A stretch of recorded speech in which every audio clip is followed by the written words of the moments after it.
नमस्कार, आदाब, स्वागत है आप सभी का। आप देख रहे हैं NTS न्यूज चैनल। वक्त तो चला है दिन भर की ताज़ा और बड़ी खबरों की ओर रुख करने का, तो शुरुआत करते हैं सुर्खियों के साथ। जातियों पर जनगणना का गजब आंकड़ा। 1931 में कुल 4147 जातियां थी और 2011 में 46 लाख। फिर से मिलेगा 30 रुपये किलो भारत आटा और 30 रुपये किलो भारत चावल। राष्ट्रपति मुर्मू ने बौद्ध धर्म की शिक्षाओं को सराहा, कहा संकट के समय यह बहुत उपयोगी। दिल्ली में 1000 आर्टिफिशियल घाट बनवा रही सरकार। सीएम आतिशी बोली, छठ सभी दिल्ली वासियों का त्योहार। मोदी जी को बहुमत मिलता तो संविधान को अदल बदल कर देते, हजारीबाग में बोले मल्लिकार्जुन खड़गे। केंद्रीय मंत्री रामदास अठावले का दावा, महायुति को मिलेगी 175 सीट, नहीं चलेगा जरांगे फैक्टर। जी हाँ, एक एक खबर आपको विस्तार से बताएंगे, लेकिन उससे पहले एक छोटी सी रिक्वेस्ट करेंगे दोस्तों। अगर आपको भी लगता है देश में होने वाले तमाम चुनाव ईवीएम से ना होकर के बैलेट पेपर पर होना चाहिए, अगर आप भी हमारी बात का समर्थन करते हैं तो आप इस वीडियो को लाइक करके चैनल को सब्सक्राइब कर लीजिए और वीडियो को ज़्यादा से ज़्यादा लोगों में शेयर कीजिए। और आप किस राज शहर से न्यूज को देख रहे हैं कॉमेंट में जरूर लिखिए। चलिए खबरों को जानते हैं विस्तार से। एनसीपी एसपी के प्रमुख शरद पवार ने ऐसे संकेत दिए कि वे अब कोई चुनाव नहीं लड़ेंगे। उन्होंने कहा है कि मेरे 14 चुनाव हो चुके हैं, राज्यसभा में 1.5 साल का समय बाकी बचा है, मैं अपने काम में लगा रहूंगा, नए लोगों को सामने लाना पड़ेगा। उन्होंने कहा है कि कहीं तो रुकना पड़ेगा। महाराष्ट्र चुनाव से पहले शरद पवार का यह बयान आया है। बता दें, शरद पवार ने लोकसभा का पिछला चुनाव भी नहीं लड़ा था। केंद्रीय मंत्री HD कुमारस्वामी पर पुलिस अधिकारी को धमकाने का आरोप लगा। उनके खिलाफ खनन मामले को जांच की रही एक सीनियर पुलिस अधिकारी को कथित तौर पर धमकाने के आरोप में बेंगलुरु के संजय नगर थाने में केस भी दर्ज किया जा चुका है। पुलिस महानिरीक्षक M चंद्रशेखर की शिकायत के आधार पर सोमवार को केस दर्ज किया गया। शिकायत में आरोपी लगाया गया है कि कुमारस्वामी ने एक सरकारी कर्मचारी को उसके कर्तव्यों का निर्वहन करने से रोकने के उद्देश्य से उसे धमकाया। देश में 2025 में जनगणना की सुगबुगाहट है और जातीय जनगणना पर तस्वीर साफ नहीं है, लेकिन विपक्षी दल लगातार जातीय जनगणना कराए जाने की मांग कर रहे हैं और आबादी के हिसाब से पॉलिसी प्लानिंग पर जोर दे रहे हैं। इतिहास देखा जाए तो जातियों पर जनगणना का गजब आंकड़ा देखने को मिलेगा। देश में 1931 में जातीय जनगणना कुल जाति की संख्या 4147 थी और अब 2011 जनगणना हुई तो देश में 46 लाख जातीय संख्या निकली। पंजाब में सत्ताधारी आम आदमी पार्टी सरकार पर खालिस्तानियों का आरोक्ष रूप से यहां सपोर्ट करने का आरोप लगते रहे। जिस तरह से पंजाब सरकार लगातार कनाडा में खालिस्तानियों को लेकर हुई घटनाओं पर आंख मूंदे हुए है, वो उन आरोपों की पुष्टि कर रहे हैं जो अब तक उन पर लगता रहा है। पंजाब सरकार भारत कनाडा विवाद पर टिप्पणी करने से इनकार करती रही। अब भारत और कनाडा को लेकर लगातार माहौल खराब हो रहा के बावजूद पंजाब सरकार की रहस्यमय चुप्पी समझ से परे है। वक्फ विधेयक को लेकर बनी संसद की संयुक्ति समिति के अध्यक्ष जगदम्बिका पाल गुरुवार को कर्नाटक का दौरा करेंगे। कर्नाटक में जगदम्बिका पाल उन किसानों से मिलेंगे जिनकी जमीन पर वक्फ बोर्ड ने दावा किया था और उन्हें नोटिस जारी किए थे। हालांकि भाजपा के विरोधी के बाद कर्नाटक सरकार ने किसानों को भेजे गए नोटिस वापस लेने की बात कही थी। जेपीसी अध्यक्ष कर्नाटक में कई भाजपा नेताओं से भी मुलाकात करेंगे। भारतीय रेल देश में परिवहन का सस्ता और तेज साधन है। यही वजह है कि दिवाली और छठ जैसे बड़े त्योहारों पर घर जाने के लिए ट्रेनों में लोगों का तांता लग जाता है। सैकड़ों की वोटिंग और जनरल कोच में भेड़ बकरियों की तरह ठूस ठूस कर बैठे हुए लोग। हर साल अमूमन यही हाल होता है, लेकिन इस बार हालात काफी खराब नजर आ रहा है। जी हाँ, आपको बता दें, सोशल मीडिया पर वायरल हो रहा है भारतीय रेलवे के कुछ ऐसे वीडियो और तस्वीरें। पिछले कुछ सालों से राजस्थान में धर्मांतरण के नए मामले सामने आने को मिले हैं। कुछ धर्म हिंदुओं को पैसों और अन्य तरह के लालच देकर उनसे धर्म परिवर्तन करवा देते हैं। ऐसे लोगों के ऊपर अब सरकारी चाबुक चलाए जाने की तैयारी शुरू हो गई है।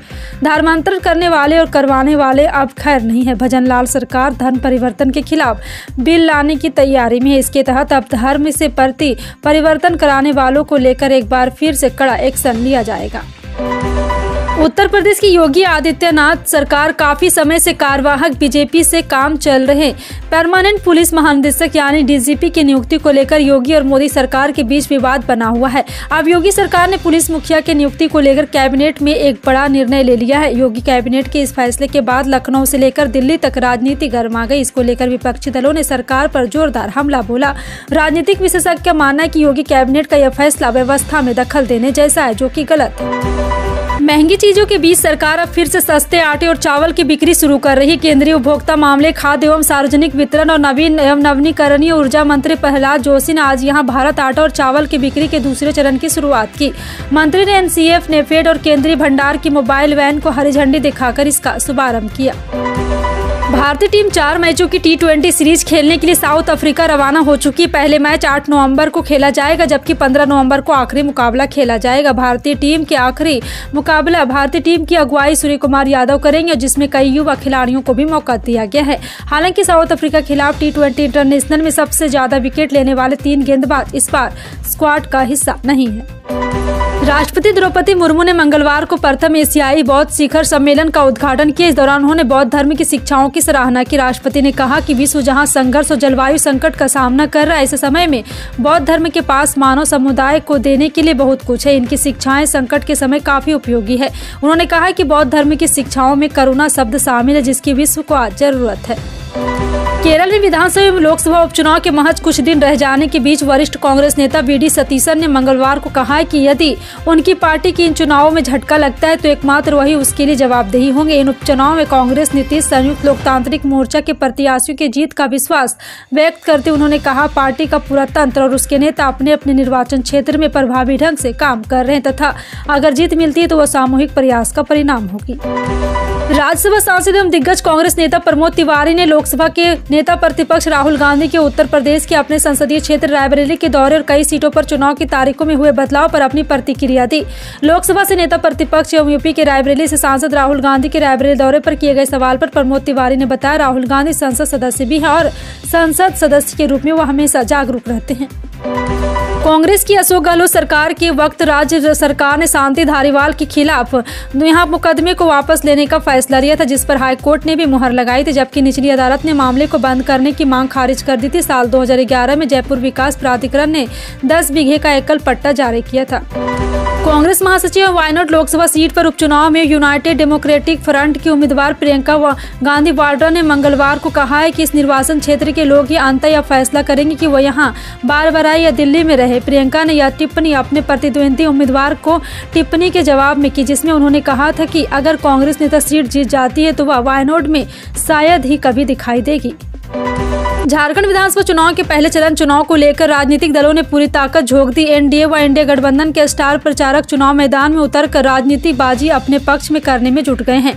भाजपा की ओर से हेमंत सरकार के प्रमुख मंत्रियों के विधानसभा क्षेत्र को फोकस कर स्टार प्रचारकों को उनके क्षेत्र में उतारा गया है। कांग्रेस के राष्ट्रीय अध्यक्ष मल्लिकार्जुन खड़गे ने झारखंड में इंडिया गठबंधन के प्रत्याशियों के पक्ष में जनसभा को संबोधित किया। सभा में उन्होंने हजारीबाग के मांडू विधानसभा क्षेत्र में चुनाव लड़ रहे जयप्रकाश भाई पटेल के पक्ष में लोगों से वोट देने की अपील की। साथ ही नरेंद्र मोदी सरकार पर निशाना भी साधा। साथ ही नरेंद्र मोदी सरकार पर उन्होंने कहा कि नरेंद्र मोदी को पूर्ण बहुमत मिल जाता तो संविधान को अदल बदल कर देते।